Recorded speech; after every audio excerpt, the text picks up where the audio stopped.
kundi dahil sa sindikato, sa mafia ng Davao, Davao Mafia, na kami ang biktima.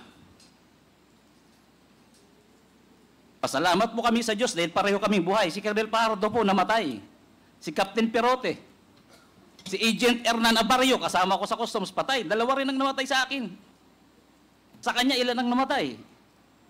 Dahil po dyan, sa Davao Mafia, and their purpose to save the Queen in order to become the next president. That is how, ganun nila ginawa. Lahat patayan. Your Honors, gusto ko po sana tuloy-tuloy ang pagsagot. Pero sometimes nagiging emotional ako for so long na kahit papano, via internet, kahit papano pareho kaming buhay ng aking kaibigan si Colonel Asierto. We did our best, Your Honors, para ho kami ay makagawa ng tulong sa bayan. Pero ang sinapit namin, siya may patong sa ulo. Ako buti na lang may Diyos. Hanggang ngayon, nasa National Bilibid Prison. Anong hustisya ang meron during the time ni Duterte? Anong merong laban sa droga kung ang pinoprotektahan? Sorry po, Your Honor. Pwede ko ilabas ko lang po muna konti. Kagalang-galang pong Senator at the Chairman. Jimmy, paalala lang, paalala lang. Kasi hindi ito yung venue para maglabas ka kung anumang sama ng loob meron ka, itong venue na ito ay venue kung saan ang mga katanungan ng ating mga kasamahan ay maaring mong masagot.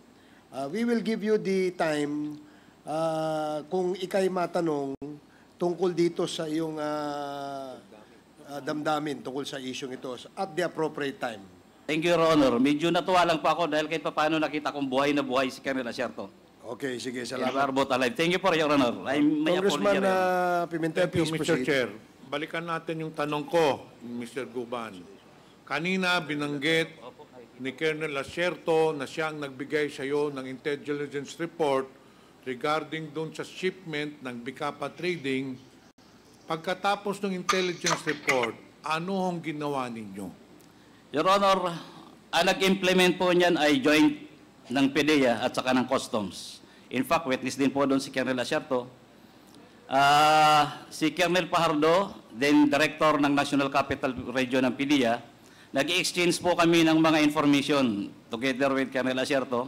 Then I do my homework also on my part as CIS Intelligence Operative ng Bureau of Customs.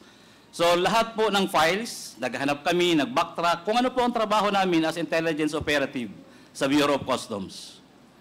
Hanggang po sa bandang huli na totally na pinpoint namin at nalaman namin na talagang yun na yung binibigay na information from Colonel Asierto's asset. Yan na po hanggang sa in-identify. If I will be given a chance po, Your Honor, may mga supporting documents po ako dito to prove na talagang yan po ay nahuli namin. Trinabaho po namin at nagsakripisyo po dyan ng buhay ang halos mga kasamahan namin para po mahuli yan.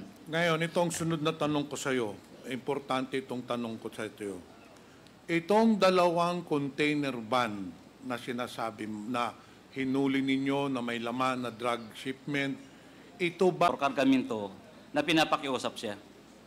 So, isa po yan na sa mga pinapakiusap niya na kargamento, pati po sa mga pinapakiusap niya na kargamento, pati po yung mga missing containers at saka pati po yung ibang mga nahuli sa warehouse. Sabi mo, Mr. Chair, Guban, na maraming hinihiling sa iyo ni Small Abrera na maipapasok na mga kargamento. Kasama na itong ilang container van ba ito? Isang container van lang? Isa lang po, Your Honor. Recording in progress. Isang container van lang. So, pero ito na nga yung binabanggit niya. Isa po yan, Your Honor. Okay, so nung na-identify na ninyo yung container van, ano na nangyari? Did you report it to PDEA para gumawa ng control delivery?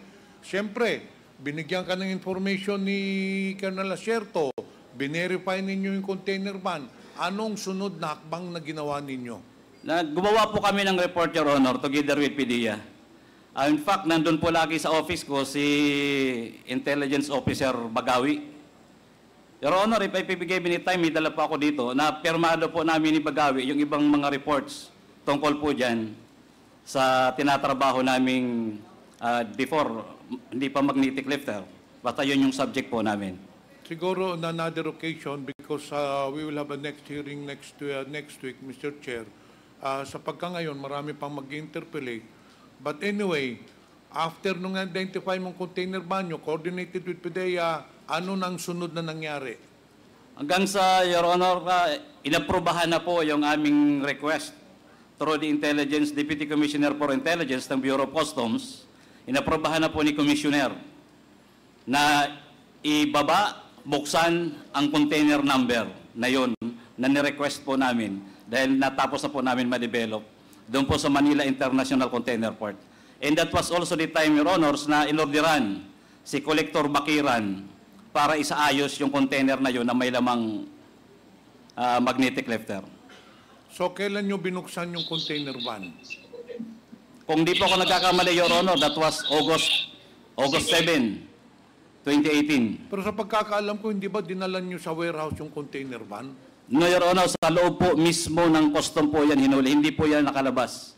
Okay, so hindi na nakalabas. Opo, Your And Honor. then after that, you did your investigation and then you filed cases.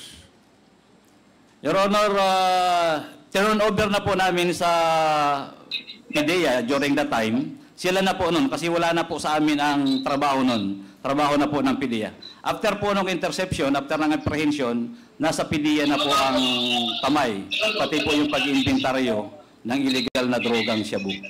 Pero hanggang ngayon, Mr. Jiguman, Mr. Chair, sino ba talaga ang nagpasok nitong illegal drug shipment na ito under Bicaba Trading? Your Honor, based on the reports, even in my affidavit, Your Honor, in my last testimony, Hernan died or nilaso nila, sabi nila mismo, nung itsikwa at kasama ni Bidasto Cabral Barakel, ni Loquiga, ni Katipan, na ang nagparating yan ay si Michael Yang, si Mans, at saka si Pulong Duterte. It's from their mouth, not from us. Which, if I may continue, Your Honor, na yun din ang sinasabi ni Mr. Paul Gutierrez sa advice sa kanya ni Benny Antiporda na wag kong babanggitin during the hearing. Na hindi ko magawa-gawa, Your Honors, kaya si Colonel Asierto ang naisip kong isakripisyo ang buhay para po kami lahat ligtas. Akala ko po lahat kami maliligtas. I am under juris, threatened ako so much, kaya yan po ang ginawa kong paraan. Nagsakripisyo kami. During the Senate hearing, Your Honor, the consignee, Bidasto Cabral Barakel, inadmit niya at inadmit ni General Aquino during the time he was the DG ng PDEA na dinala niya ang tatlo sa Senate Blue Ribbon Committee investigation. Then after that, nawala na yung tatlong umaming may-ari. At ang alam ko, ang NCR director din was already Director Plaza. Hanggang ngayon po, yung tatlong may-ari na umamin na sila ang may-ari ng kargamento, ginamit sila ni Casey Chan, ay nawawala po hanggang ngayon. At ako po ay nag-request na, I think twice, sa National Bureau